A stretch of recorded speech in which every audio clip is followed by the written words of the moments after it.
Hello, my name is Alan On, Director of Programs and Communications for the Global America Business Institute, or GABI. Thank you for listening to this podcast on global nuclear energy, hosted and produced by GABI. I have the great privilege and honor of speaking with Mr. Paul Murphy. He's Managing Director in Gowling's WLG's Energy Group. He focuses on various aspects of the nuclear energy industry, ranging from regulatory issues and liability. He's widely recognized as an expert in the development and finance of nuclear power projects by the IAEA, NEA, the U.S. government. Paul, thanks for taking time to speak with me today. Just to start things off, could you talk a bit more about your recent work, not only at Gowling WLG, but also before? Sure. First of all, Alan, thank you, and thank you to Gabby for having me participate in this discussion. Our pleasure. In terms of my work and the firm's work, Gowling WLG is a global law firm. We have 18 offices in 10 countries. We're over 1,400 lawyers. All elements of practice, but one of those is a very specialized focus in the nuclear sector, where we represent governments, vendors, lenders, contractors, and we cover all aspects from financing to contracting and project development to regulatory matters, intellectual property, and everything in between. In terms of some of the things that we've worked on and what I've worked on previously, I worked with the lenders, representing the lenders on the Baraka project in the UAE. More recently with Gowlings, we've been working on the Sinop project in Turkey, representing the project company and all the issues related to the development of that project. We've worked with Rosatom on the El Daba project in Egypt, and a number of other projects throughout the world, whether it be in Canada, the United States, the UK, in Asia, in the Middle East, and most recently in Argentina for Nuclear Electric Argentina on what now it seems to be a stalled project in terms of Atucha 3 and the next project in Argentina. We also do a lot of work with small modular reactors and helping developers and also countries think about how SMRs fit into the future of nuclear energy. Okay, and we'll broach that topic a bit later. On this topic of nuclear power plant finance, there's certainly the widespread perception that nuclear is expensive in absolute terms, in terms of capital costs. The amounts needed for nuclear new build projects is certainly large in comparison to other energy technologies. What are the challenges unique to nuclear construction, and what is the role of financing in determining the ultimate viability of a nuclear project? Sure. I think getting to the last part first, Okay. Financing is where the rubber hits the road in terms of whether the project goes forward, because you can have all the support for a nuclear project, all the need, the best ideas, the best technology, but if you can't finance it, there is no project. Yeah. And so it's very important in terms of the program planning and project planning, to think about issues related to financing from the very, very early days, because you always have to think about what are my sources, how can I structure it to get that financing. And we find, especially during that project development construction period, that there's a very limited source of financing. And what we're really seeing right now are government-to-government deals or export credit agency-driven deals as the two primary ways. And then, sort of what EDF is doing in the UK, where they're owning and functioning in that utility role. And then they have effectively an offtake agreement with the UK government, oversimplifying of course, but through that contract for difference scheme, which is kind of a third way that I think people are looking at. But, getting to the challenges, just because the project's big doesn't make it unique in terms of nuclear, because we see, in the oil and gas industry, a lot of mega projects, and we see that mega projects generally have challenges about coming in on budget and also being late as well. I think what makes nuclear more unique is that you have, first of all, public acceptance issues that can function then in the political life cycle of the project and government support. And what we see, in any of these structures, the importance of sustained government support over political cycles, over time, over the life of the project. Because if government support changes, that can then dramatically affect the economics. So I think that public aspect is very important. I think similarly, the role of the nuclear safety regulator is unique to the asset class. You don't have anything to that extreme when you look at other types of power projects. And so the safety function is so important in nuclear. It's a source of strength for nuclear, but the regulatory process in and of itself can be a source of delays. And also, if the regulations change, it can be, as we saw after 3 Mile Island, projects having to be redesigned, reconfigured, things being ripped out and rebuilt, which there's the time function, but also a cost function. And especially when you start going into countries that are doing it for the first time, you have not only that classic regulatory risk in nuclear, but you also have that regulatory uncertainty because now you have to get through the process and there's no track record. You don't know, is this going to take a year? Is it going to take 2 years? Is it going to take 3 years? Will they do something that's unprecedented? And so I think that aspect of it is also a challenge. There's another whole side of nuclear that makes it very different, and it has to do with the operating life of the asset. So with these new reactor designs, they're going to get licensed probably for 60 years, and with refurbishments and upgrades, they'll probably run for 80, if not 100 years, which is tremendous. But when you do financial modeling, after about 30 years, everything discounts to zero. So your model tells you one thing, but logically, we sit there and say, at year 30 in a day, I have an asset that may run for another 70 years, but that's not being reflected in my model. Similarly, things like energy security, energy diversity, clean power generation, none of these things, except in the case of clean power, unless there's a carbon tax or something, none of these things fit into your financial model. And so there's no value for energy security. There's no value for energy diversity. And so our financial models tend to fail us when we're making a decision if it's done at a project level and at a corporate level, because our models are limited. Yet when we think of electricity and how fundamental it is to modern society and sort of the social contract between government and the people that, when you flip the light switch, the lights are supposed to go on. When you turn the spigot, clean water is supposed to come out. Nuclear has a certain quality that other types of power generation don't. And because of that, we don't capture all the benefits. And it gets sort of an unfair treatment by our financial models relative to other things. And then, of course, sort of the last bit to all of this is the functioning of our electricity markets, because when we built, there are 99 operating reactors in the United States. We built far more. They were all built in regulated markets.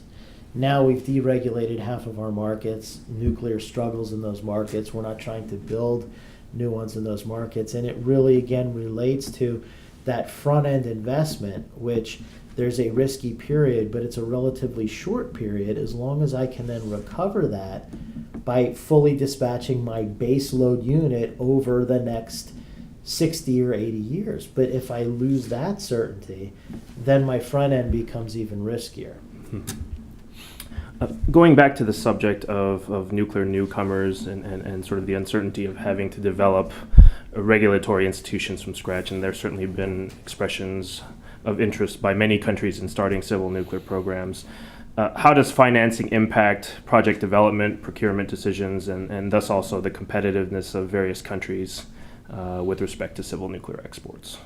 I think what you're finding is you have a lot of people that want nuclear power, but they can't afford it. And so, originally it was just about the technology. Then it became about debt. Then it became about debt and equity. And so what you're seeing is these integrated offerings that are the technology, the project delivery, fuel supply, and then the financing. And it seems that right now what is driving decisions more than anything else is the financing.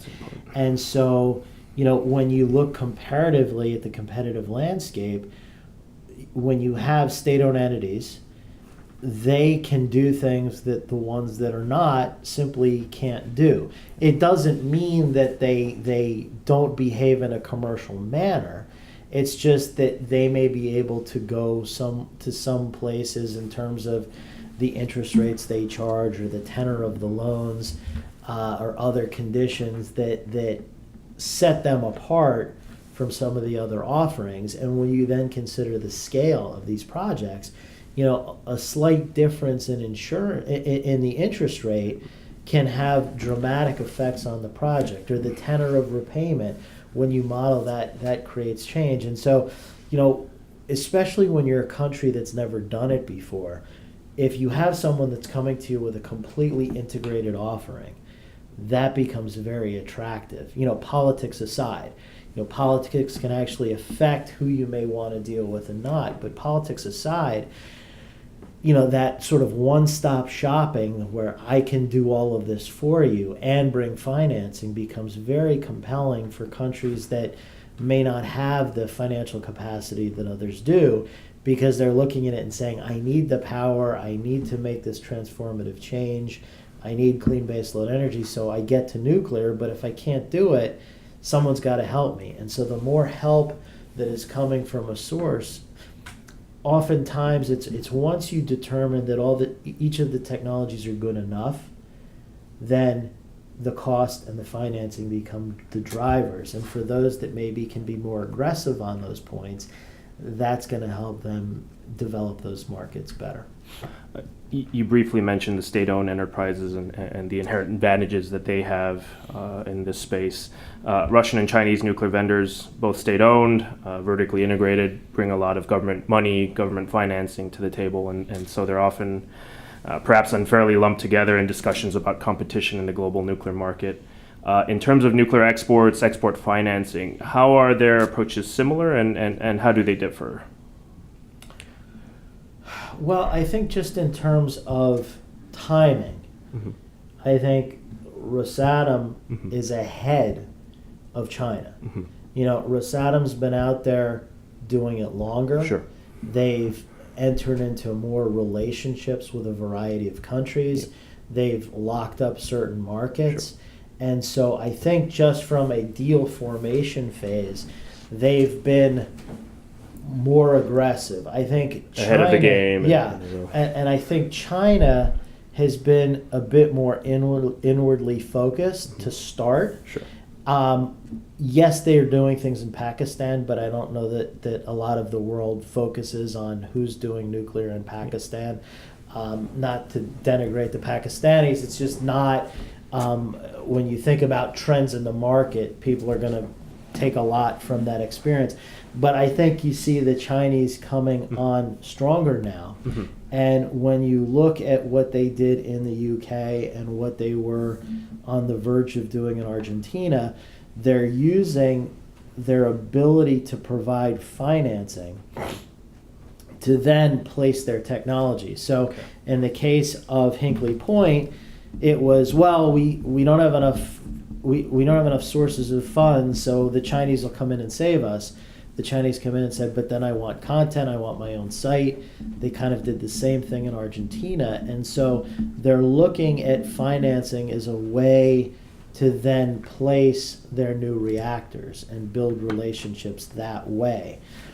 It's a little more, I would say, financially or commercially driven than maybe the Russian offering. That's not to say that the Russians aren't being very sophisticated in the commercial aspects of what they're doing, because they see it as a business as well as a diplomatic initiative. But I think that what you have is you see a shift in the nuclear industry from what was dominated by, we'll call it the West and Japan, to now where are we seeing the most plants being built? China, India, Russia. Who are the exporters that are doing things of note? China, Russia, South Korea. So you see a shift in the industry and in the way that these deals are being formed because the traditional players have either changed their attitudes towards nuclear, their companies have undergone changes, whether it's what happened to Areva or Westinghouse now coming out of bankruptcy and being bought by Brookfield. So we see these changes, whereas I think when you look at Russia and China, it's part of national planning, state ownership, but it's very integrated and coordinated at the highest levels, whereas maybe not so much in other countries. Well, let's contrast, let's say, the Chinese situation to what's going on here in the U.S. There's been a lot of press on the issues surrounding U.S. Exim Bank, but even if Exim were fully functioning, would that sufficiently level the playing field for U.S. exports? I'll give you the lawyer's answer. Okay. It depends. And, I think you could see situations where that might be enough, depending on the amount of U.S. content and what sources the host country have to commit to the project. And they may value U.S. content and U.S. relationship. And so U.S. Exim bringing a significant amount of funding to the table could be determinative. But, even if you move away from China and you look at Japan, JBIC, their export credit agency, has something called the Overseas Investment Loan Program. Mm-hmm. And so what that enables them to do is loan money from JBIC to the major Japanese vendors who then can invest that as equity into a project. Okay. And so that equity side can become very important as well. And I think, what we need to rethink in the United States is how can we provide a more diverse set of tools. U.S. Exim, if they get quorum and can then start lending money again, which we all hope will happen soon, they can loan, which is very powerful. They can provide guarantees, which is very powerful. But the story on the equity side is missing. And I think when you look at a lot of these countries that want to do things, they're so desperate in trying to source money that being able for these ARC companies to provide equity into these deals would be helpful, because we're seeing that from the competition. We're seeing others do that, whether it's the Koreans putting equity into Baraka or, the Japanese Hitachi buying the Horizon project. So that equity side, that ownership side can become very important in how these projects go forward. Okay. As you briefly mentioned earlier, you were involved in advising on financing for the Baraka nuclear project in the UAE, which drew upon financing from multiple sources, multiple governments, multiple ECAs. How would you assess Baraka as a potential model for more extensive multinational financing arrangements, partnerships with respect to nuclear export projects? I think there's a couple things with the UAE. I mean, the first thing to recognize is the UAE was very committed to doing things to the highest international standards. That's very important for any financing. Second thing to recognize is not all countries are like the UAE in terms of their financial capacity. So, what the UAE was able to do in terms of bringing in talent and providing financing for the project, other countries may not be able to go there. Sure. But when you look at the debt side, what was interesting is under the original deal, you had both Korea Exim and US Exim that were going to provide significant amounts of financing, and then a commercial bank tranche. And I think the fact that you had a third flag in the deal, in this case it was the American flag, was very important, because you had an inherent sensitivity to the project being a nuclear project in the Middle East. Mm-hmm. I think the Emiratis were very aware that that was a sensitive issue, and they dealt with it head on. But by having the U.S. in the deal, now it wasn't just about two countries, it was about three. I think similarly, with the amount that the Koreans were initially committing, there were maybe some questions in Korea about the size of that. And when you're an export credit agency and your mission is to support exports, you could say, hey, I diligenced the project and everything looks good. And the cynic would say, well, of course you're going to say that. It's your job to support this project. But then if you can say, well, I think it's good, but so does Another sovereign institution, US Exim, it's building credibility for the deal for the Koreans, for the Emiratis, for a nuclear project in general, and getting that multinational support creates a great story on that sort of reputational risk aspect of it.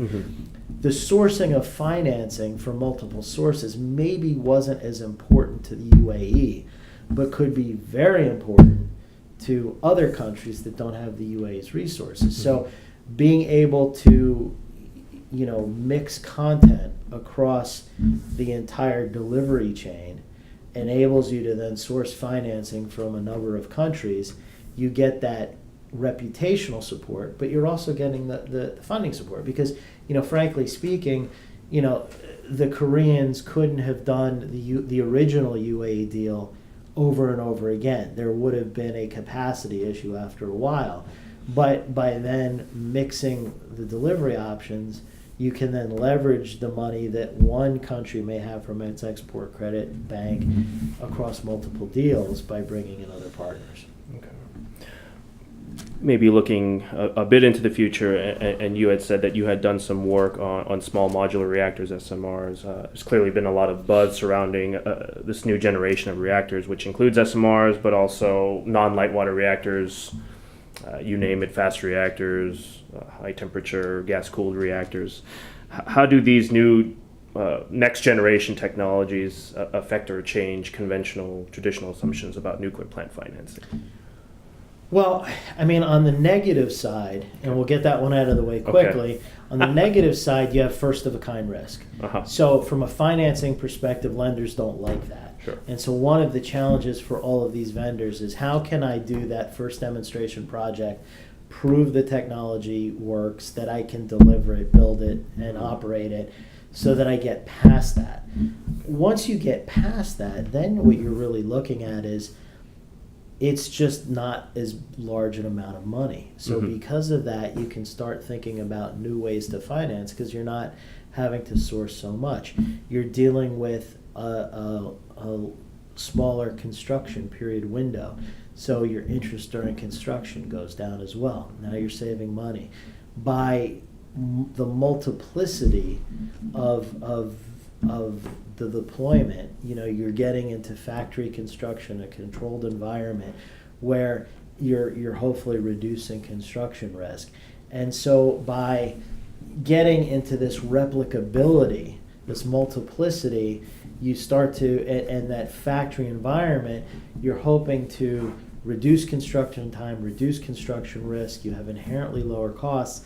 And then, one of the other things that you can do is by bringing more units on over time, you can start phasing your financing so the first operating reactors and the revenue generated can help to support the financing of future units.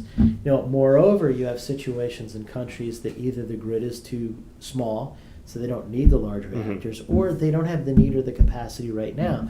So if I look at you and I say, I can sell you a 1,200 megawatt reactor, and you come back to me and say, I can't afford it and I don't need it today. Yeah. But I may need it 20 years from now or 30 years from now. So it's an all or nothing proposition. Whereas if you had just make up a number, a 250 megawatt reactor, well, I need and can afford that today, and then 4 years from now I need more. And you can have the power generation class grow with your financing resources and your needs. So as the country's growing, nuclear can grow with you instead of buying something you can't afford and maybe don't need, or having to wait for years and years and not be able to do it. One final question. What is the role of government in promoting nuclear power project development, and in particular given all the challenges with financing nuclear power plants?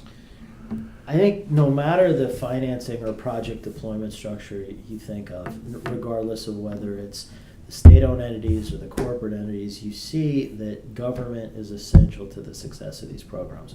Whether it's by policies and law versus supporting the financing, helping to de-risk the project. There's many roles for government to play. I think one of the keys is really this initial development period where you're talking 5 to 10 years prior to commercial operation, that is where the market is struggling with those risks. And that's where government can really come in and help to de-risk the project and then get out. It doesn't have to take that risk for the life of the project, but it can play a very effective role during this most challenging time. So it's sort of a temporary risk transfer, and then there's got to be an exit strategy and some upside benefit. But I think what part of it is just laying out very clearly to the public why we're doing this. Because if you can't clearly articulate why you want nuclear, it's going to be very hard to put in place any of the tools that you need. If the public support is there, the government support is there, we can solve the problems that are challenging us. But if you don't, if you do sort of this all of the above, or it's one of the things that we kind of like, it's sort of that classic, in a ham and egg breakfast, are you the chicken or the pig? The chicken is involved, the pig is committed. And I think that's what you need from a government perspective is, you look at, for example, the UK did a very good job of educating the public on why it wanted to get back into new nuclear build. And after Fukushima, when you looked at public support, it did take a little bit of a dip, but it came right back because it was very well articulated why the UK needed nuclear. Mm-hmm. And I think if you make the case to the public as to all the reasons why, you can start to overcome some of these issues, and you can start to justify government commitments, whether it's policy or financial or legal. All those things are secondary to sort of the justification in the first place. And I think what you see right now is the countries that are able to make that decision at the highest levels, we need nuclear for these reasons, they're the ones that are going forward. Mm-hmm. And the ones that are maybe just leaving it for the market and corporate to sort out, those are the ones that are struggling. And so I think that's where government leadership, again, in a variety of forms, under a variety of different systems and structures, it's going to be determinative in all of these cases. Okay. Paul, thanks so much again for joining me, and thanks so much for this very insightful discussion. My pleasure. Thanks for having me.